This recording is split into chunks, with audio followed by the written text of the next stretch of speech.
Hello, everybody. My name is Graham Elwood, and you are the political vigilante. Making Gotham again. You're watching the show because you're the best fans, and I've been covering the Epstein since it started in July of 2019. Well, today it was announced, Ghislaine Maxwell, 20 years in Epstein sex abuse. I'm going to go into the specifics of what this potentially could mean, but first and foremost, I want to say this. Victims, some of whom were in court, this is a good thing. Ultimately, she's going to prison for 20 years. Her defense wanted like 4 to 5 years. So this is at least 20 years. Whether this happens, whether she files an appeal, we're going to get into all that in this segment. But at the very least, I just want to say to the victims out there, they got some justice today. They got a little bit of justice today. This awful, horrifying, rat-faced, sex trafficking pedophile got 20 years. And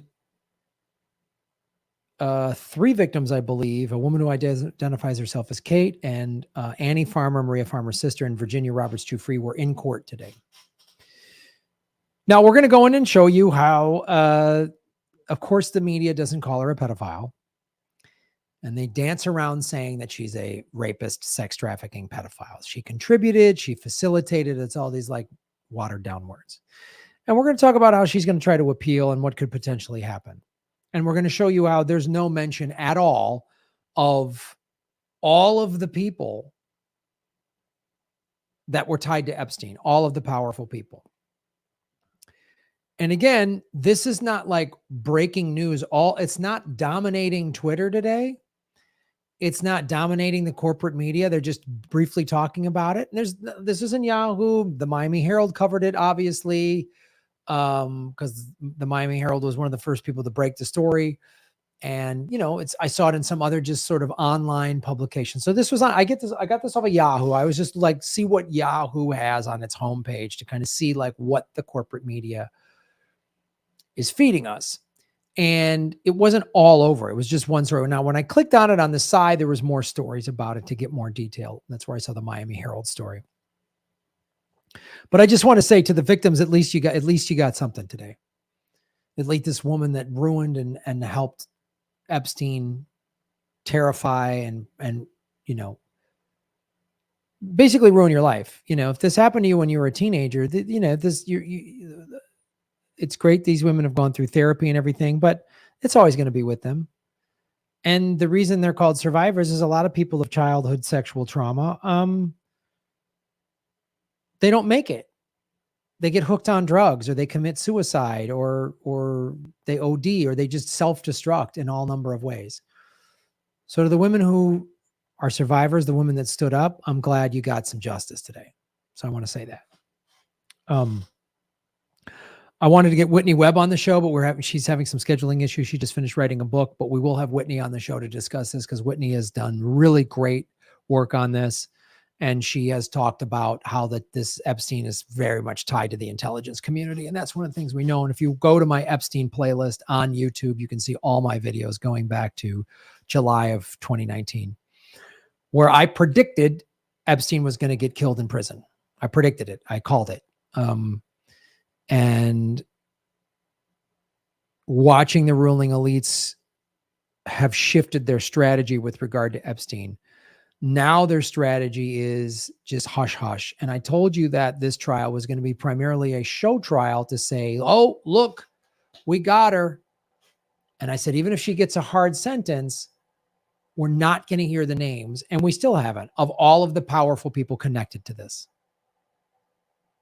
I mean, one of the most telling things was in December last year during the Maxwell trial, when 118 pages of new flight logs were released. And in it, it showed that Trump had 4 more flights on Epstein's plane than we originally thought. 3 years ago, we only knew of one time Trump flew on Epstein's plane, which there's some plausible deniability in one flight. Well, one flight, maybe he didn't know. Maybe it was just billionaires helping each other out. 5, that's a different story. That's a different story. And the media didn't go after Trump. Like the CNN, the Joyanne Reeds, and the MSNBCs and everybody, they didn't crucify Trump for that, which you think they would have. So it's been very clear with the Maxwell trial, just, oh, we got her, it's done. You know, like we got the one bad priest, like the Catholic Church, we got the one bad priest. There was no mention when Jean-Luc Brunel killed himself in prison about 3-4 months ago. All we've heard about is Ukraine. We've shown you the distractions. A month ago, when you first saw the memo from the Supreme Court, that leaked memo saying, oh, they might overturn Roe v. Wade. That was the same day Judge Allison Nathan said, I'm going to limit the amount of time you can sentence. She reduced the maximum sentencing for Ghislaine. That happened on the same day. So I always tell you, there's always some sort of distraction. We're going to get into it. But just, if you're new to watching my show and new to this, I've shown you the overall arching, how the ruling class, these sex trafficking pedophiles, the most powerful people in the world are in charge of this. So how they seal off the cases, how they make it seem like, oh, it's just one bad, like Jerry Sandusky, just one bad guy. They don't want to show you everybody at Penn State that was involved. Like, it's always that we found the one bad apple. So when you have Prince Andrew, Trump, Bill Clinton, Hillary Clinton, Mossad, celebrities, when you have the most powerful, Les Wexner, the most powerful people in the world tied to this, they have the power to shut this down or to just change the narrative. They always reframe the narrative. Even like getting people arguing or debating, did Epstein kill himself in prison? That takes us away from who the real powerful people are that are in charge of this, right? So let's get into the sentencing. A sentencing of 240 months is sufficient and no graver than necessary. 20 years is good, but sufficient. The maximum sentence on this is, I believe, 35 to 50 years is what the maximum sentencing that you can get for this. U.S. District Judge Allison J. Nathan said while issuing the verdict, Ms. Maxwell directly and repeatedly over the course of many years participated in a horrific scheme. Again, I highlight scheme. The judge won't call her a pedophile. Okay? She wasn't even allowed to be charged with it. It was a sex trafficking case. Okay, so she's part of a scheme, but I'm just showing you these key words. 20 years is more than enough, right? Ms. Maxwell worked with Epstein to select young victims who were vulnerable. She participated in the rapes. She participated in being a pedophile. Nobody ever says that. I think for several reasons. One, she's very powerful. Her dad was in Mossad. And I'm going to show you who Judge Allison Nathan is. We've talked about before. She was I'm going to show you who the Skull and Bones, that secret society that John Kerry and George W. Bush are a part of. There's a sister organization for women called the Quill and Dagger. She was a part of that. So she's the hand-picked judge of the ruling elites. But we have to, because Epstein hanging himself with a paper t-shirt, like nobody believes that. The camera wasn't working. The guards they were shopping on Etsy or whatever. Like he was taken off suicide watch. Nobody believes it. There was too many people asking too many questions. When Lindsey Graham was in front of a congressional hearing saying Epstein didn't kill himself, that's when the ruling elites, the pedophile class, said, ooh, we need this to go away. So the way to make it go away is we got Epstein's dead. We got Maxwell. Here's a fair trial, 20 years. Because if she would have got 4 years, people would be going nuts. 20 years is significant. And the judge is going to give, but she's got to look for these little key words, these little words to the ruling elites. And Maxwell, more than likely, has what I call like a kill switch. She's got evidence on all these people. I mean, she's probably got hard evidence of videos of the most powerful people in the world having sex with children, right? So she probably has that. And she probably said, if I go down, you guys go down. There's no way Maxwell is like playing nice. So they said, look, go through this trial, play ball. We're going to get you thing. My guess is and I'm going to show you, her lawyers are going to go for an appeal. And that's When the appeal happens, pay attention. Something big and crazy will happen. We'll get into that in a second, but there's an appeal coming. Maxwell spending 20 years in jail, I just don't buy it. Unless but they're already planting seeds. Oh, she's despondent. We're worried she's suicidal. So Brunel killed himself in prison, and Epstein, 2 billionaire pedophiles connected to the fashion industry, both got arrested and killed themselves in prison. Oh no.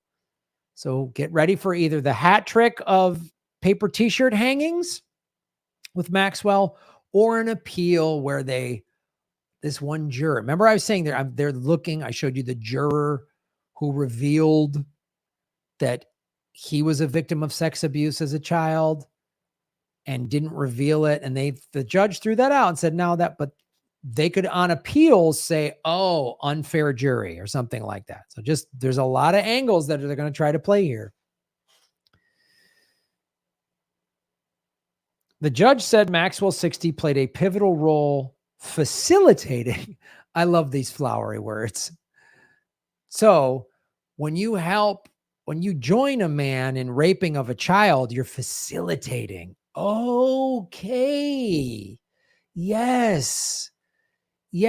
And an arsonist that sets a building on fire that kills innocent people was just facilitating, helping the heat rise and giving people warmth. Jesus. Facilitating heinous and predatory abuse. Nathan also imposed a $750,000 fine, the maximum amount possible under the law. Well, that's nothing to somebody like Ghislaine Maxwell. But okay, if it's the maximum amount. Outside the courthouse, Maxwell's lawyer told reporters she plans to appeal. Now, if she gets an appeal and she wins it and either gets the case thrown out or gets like 18 months or something like that, let's say that in the appeals court, they deem that the juror that failed to disclose he was abused as a kid. If she either gets like a reduced sentence, like under 4 years, or gets completely acquitted in the appeals process, I guarantee you, write it down, 3:46 p.m., Tuesday, June 28th, 2022. If she gets a lighter sentence in the appeal or a complete acquittal, it will happen on a day when there's some big, crazy story. Joe Biden has a heart attack and Kamala Harris is our new president, or something like that. Another mass shooting, something happened, something crazy will happen. They blew up an abortion clinic that day, or so they rushed the Supreme Court and set it on fire. Something big will happen. Russia invaded a thing or something big will happen that day. I guarantee it.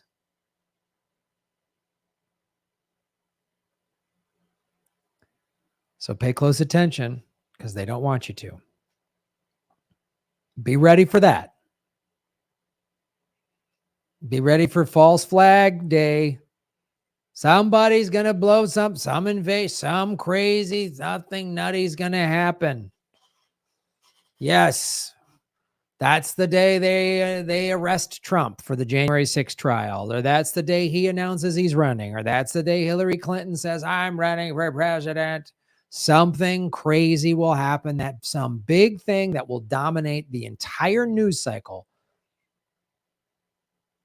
Whenever one of those big things happens, always ask what happened today that they didn't tell us. What did they slide under the, because it's always big, crazy to distraction while they do something over here.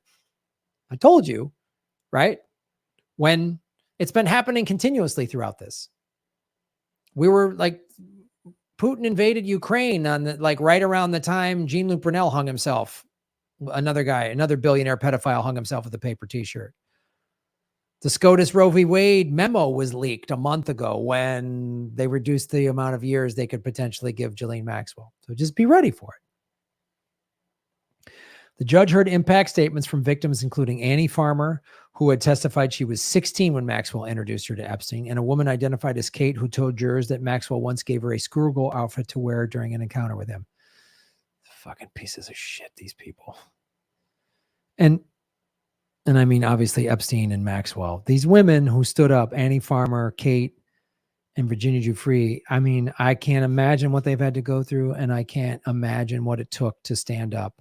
I can't imagine what it took to stand in a courtroom and look at Ghislaine Maxwell and not just fucking charge her and choke her to death. I can't imagine. I can't imagine. I don't know the bravery and what these women have had to go through. Virginia Giuffre read a statement to her on her behalf that directly addressed Maxwell. You deserve to spend the rest of your life in jail, the statement said. You deserve to be trapped in a cage. I agree. I would add waterboarding to that. But Virginia Roberts also settled out of court with Prince Andrew earlier in the year, where she got in the neighborhood of about 12 million pounds, somewhere in the, which is roughly $14 million, which good. I'm glad she got something, soak those guys dry. I hope these women get as much money and justice as they possibly can. They all deserve to be millionaires, book deals. I don't care what they had to go through. That'll never leave you. That type of abuse never leaves you.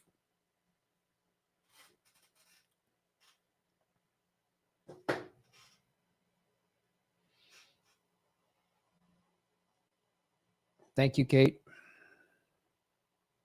Mattress cam. Boom.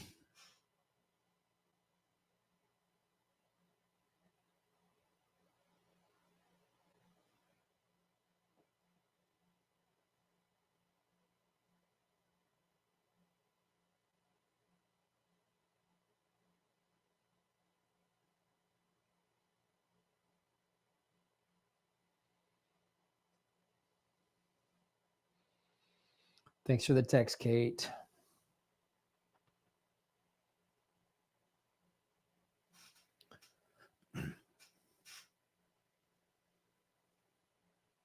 So,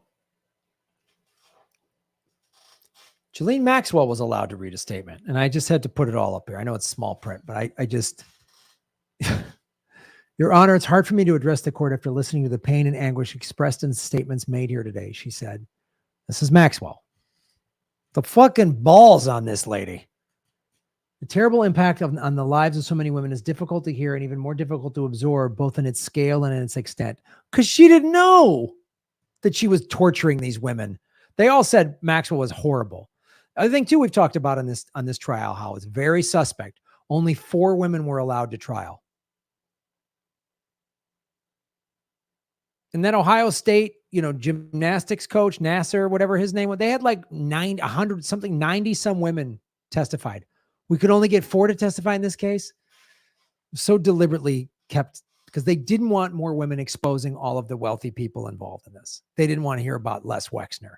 They didn't want to hear about Alan Dershowitz. They didn't want to hear about Bill Clinton's 26 trips on Epstein's plane. They didn't want to hear about Bill and Hillary going to Epstein's compound in New Mexico numerous times. They didn't want to hear about how Ghislaine Maxwell was invited to Chelsea Clinton's wedding in 2011, 2 years after she settled out of court in 2009. They didn't want to hear about how Epstein and Maxwell were invited to Bill Clinton's White House. They didn't want to hear about how Trump was on his plane 5 times and how women were trafficked out of Mar-a-Lago. I believe that Jeffrey Epstein was a manipulative, cunning, and controlling man who lived a profoundly compartmentalized life and fooled all of those in his orbit, Maxwell continued. But today is not about Jeffrey Epstein. She added, to you, all the victims, I'm sorry for the pain that you experienced. Oh, that's that you experienced. That's like, I'm sorry you feel that way. She didn't say that I caused you. Oh, Epstein was manipulative and cunning and controlling. Oh, little Ghislaine Maxwell, whose dad was in Mossad. She didn't know. She's this helpless little victim. Shut up. You rapist, pedophile, sex trafficking, piece of human garbage. You cesspool, rat-faced, soulless, spend your life in jail maggot. And I apologize to the maggot community. Once again, no mugshot. Now I know this is federal court and you're not allowed to have cameras in federal court. But Maxwell attends her sentencing hearing Tuesday, courtroom sketch by Jane Rosenberg Reuters. So she's in a blue jumpsuit. But we should not overlook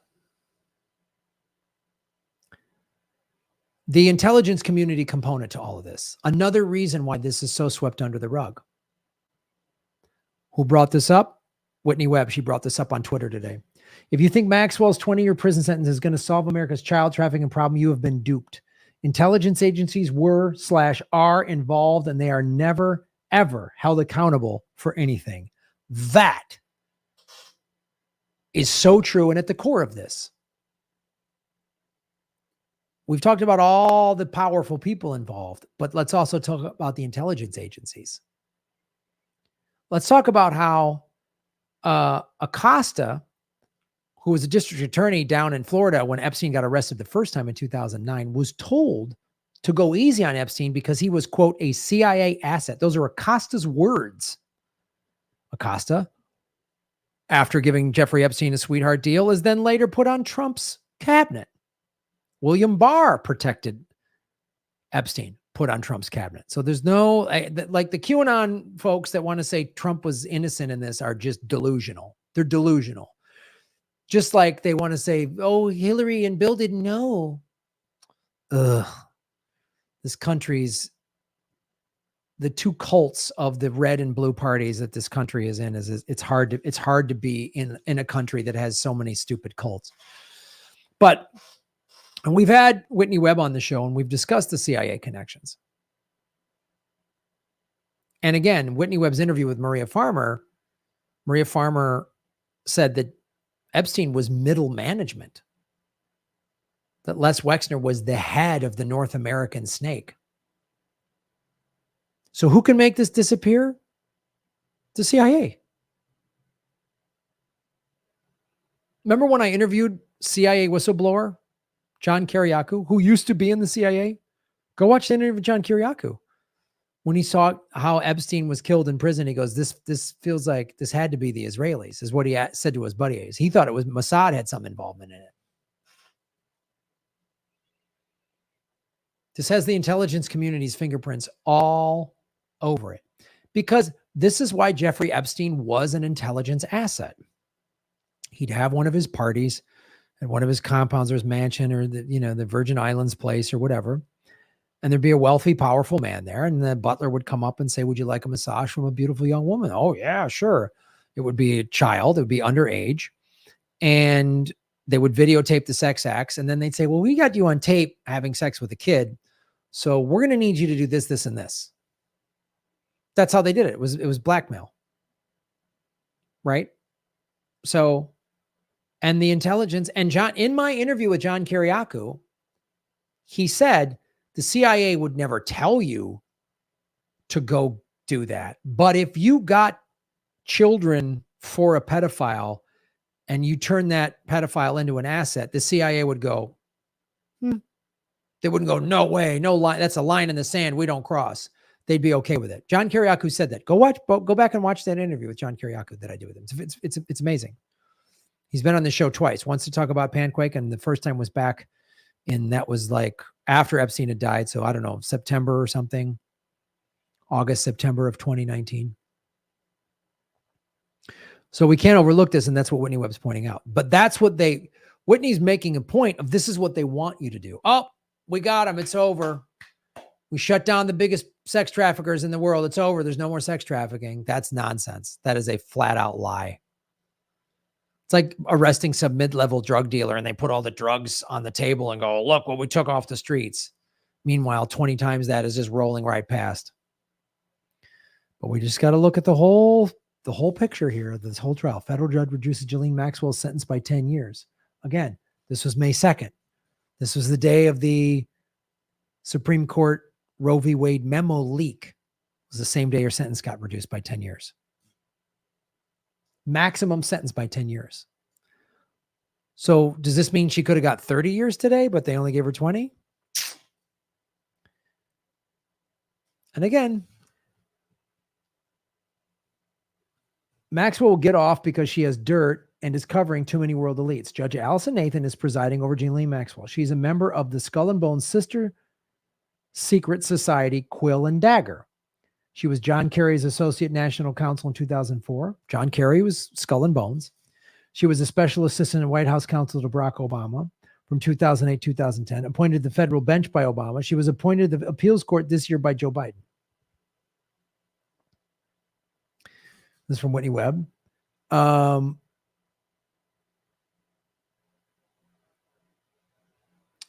This is last November. This is when they appointed the judge. This is Maria Farmer. I also reached out over the trial. She had warm words for both lawyers.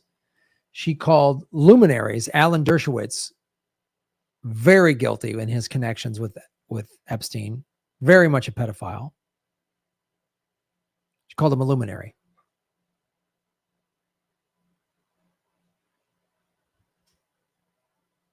We also had Maria Comey, James Comey's daughter, was the lead prosecutor in the Jeanine Maxwell trial. And this is critical because early in the trial, Maxwell's defense attorneys had all of this evidence thrown out.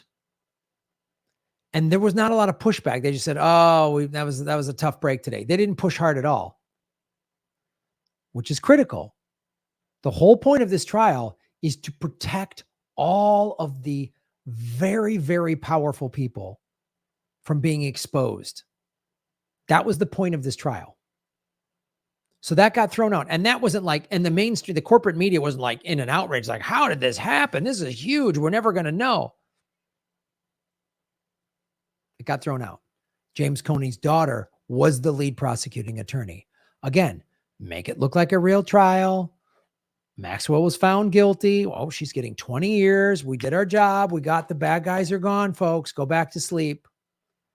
Go back to fighting about mandates or whatever else. Go argue about this. Go get mad at, whatever. Some sports team didn't do this or that. Don't pay attention. And again, I just showed you throughout the whole trial, we never saw any mugshots of her. Again, I know a federal trial, you're not allowed to have cameras in there. But the Johnny Depp trial, which was not a federal trial, it was a civil trial. It wasn't even a criminal trial. It was a defamation of character. So it was a civil trial and they were allowed to have cameras in there. But I always brought up, there was way more coverage of the Johnny Depp trial. Even though cameras aren't allowed in here, there was no like every night reporters on the steps of the courthouse who were in the courtroom talking about it. I saw this, we saw this, we saw that.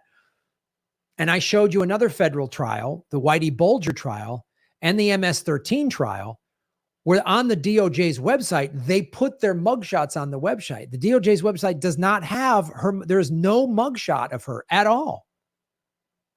When the MS-13 evil gang was being arrested by the FBI, all 13 of their mugshots were on the DOJ's website. I showed you in this video about a couple months ago. I pointed this out.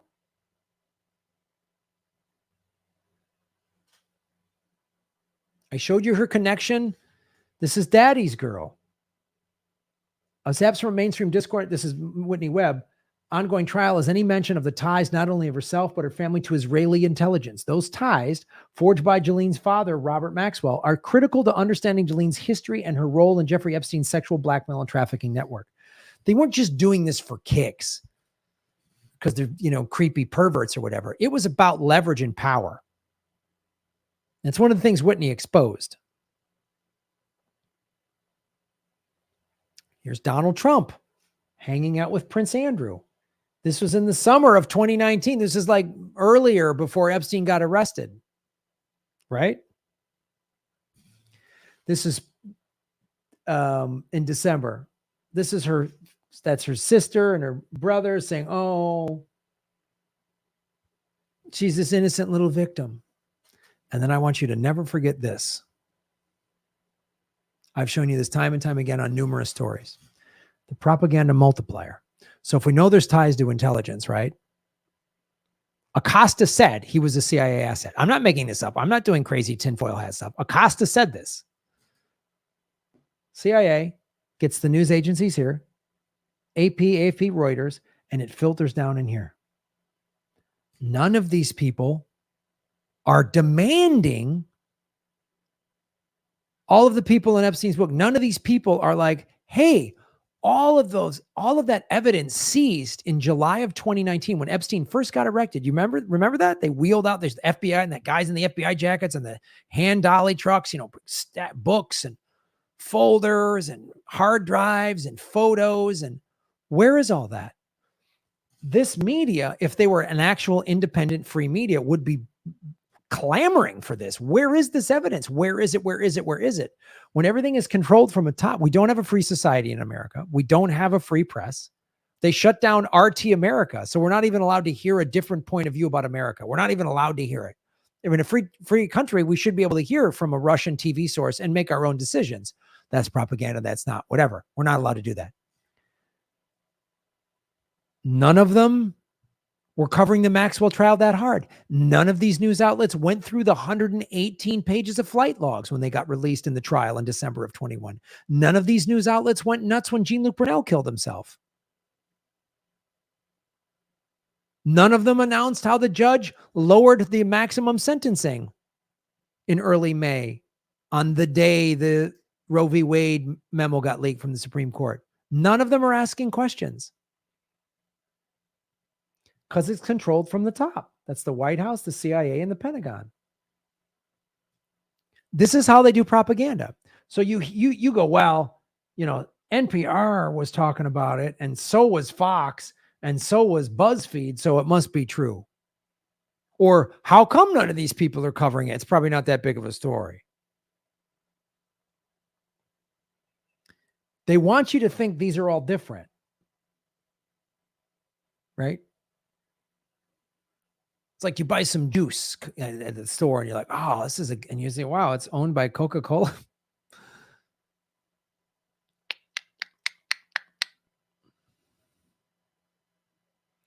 And here's a picture of Ghislaine Maxwell. She's a rat. She's an ugly, detestable rat.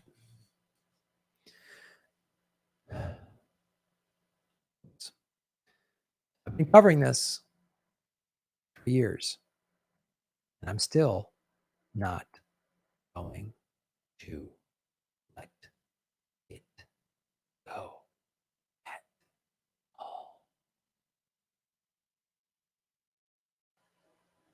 This did not reveal the ruling elites.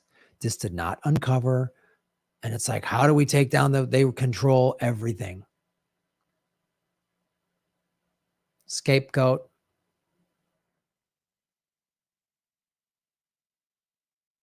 Got it, guys. You ready for the appeal? When she gets a light sentence or acquitted, something crazy will happen that day. Something crazy will happen that day. Or she's going to hang herself with a paper t-shirt. Too bad.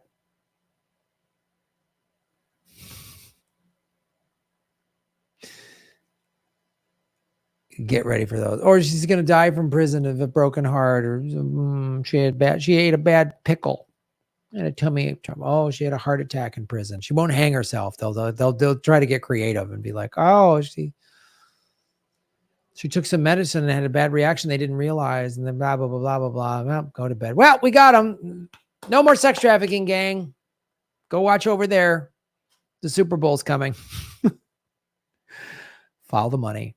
Connect the dots, get the truth. You cannot have a multi-billion-dollar global sex trafficking ring without the most powerful people involved. And when that kind of money is involved, they will do anything to protect it. Virginia Roberts said it. All these people said it. Everybody knew about it. Everybody knew what was going on. Everybody looked the other way. I'm not looking the other way. You're not looking the other way. I'm at least glad the victims got some justice today. But this ain't over. And we need to keep exposing these people for who they really are. They're horrible, awful, evil people.